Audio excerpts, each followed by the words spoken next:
প্রতিবন্ধী যে প্রতিবন্ধী লিয়া কেউ দেখতারে না। পথই তো ঈদ, এই যে সরদুদ্দান আজকে 22 বছর ধরে ওইদিকে থাকি। আমার জায়গা জমি হারা খাইতেছে, কিন্তু আমারে দেয় না। কই যদি কিছু করতে পারতো, হয়তো বুঝি না, অত জ্ঞানই নাই, ওর হাতে ধীরে ধীরে রাখতে হয়। কিন্তু যদি একটু বুঝতে পারতো, আল্লাহর কাছে কই খোদার কাছে যে চিকিৎসা করতে পারতাম, তাহলে ওর জ্ঞানটা ভালো থাকতো, হয়তো চল্লা ফিরা খাইতে পারতো। আমি মরে গেল মাটির তলতে যদি করতে পারতাম যে আমার বাচ্চাটা ভালো আছে, সুস্থ আছে। পথই তো ঈদ, এই যে সরদুদ্দান আজকে 22 বছর ধরে ওইদিকে থাকি, কিন্তু ওই জায়গায় ঈদ করি। এই কোনো নাই, ঘর বাড়ি নাই, কোনো বসার স্থান নাই, কিছু নাই। এই জায়গায় এই ফ্যামিলি সবাই ওই জায়গায়, আমরা ওই জায়গায় থাকি।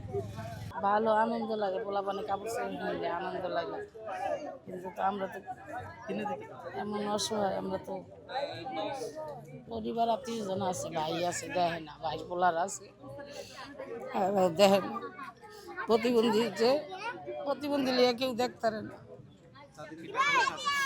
হ্যাঁ, আমার জায়গা জমি হারা খাইতেছে, কিন্তু আমারে দেয় না।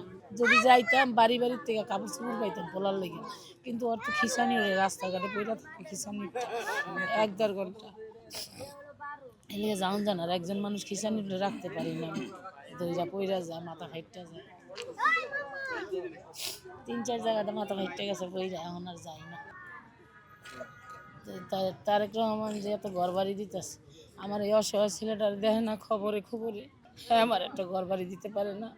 আমি খুব অসহায়, আমার কেউ নেই এই দুনিয়ায়, আমার বাচ্চাটা ছাড়া। আমি মরে গেলে আমার বাচ্চাটার কী হইব এই চিন্তা করি। আমি আর কিছু চাই না, খালি আমার বাচ্চাটার লিগে একটা যে কোনো একটা যে মাথা গোজার ঠাই একটা ব্যবস্থা করে দিই। করতে পারি না, এই টাকা পয়সা নাই। আছে চা বেছে, এই ফেলাসে করে।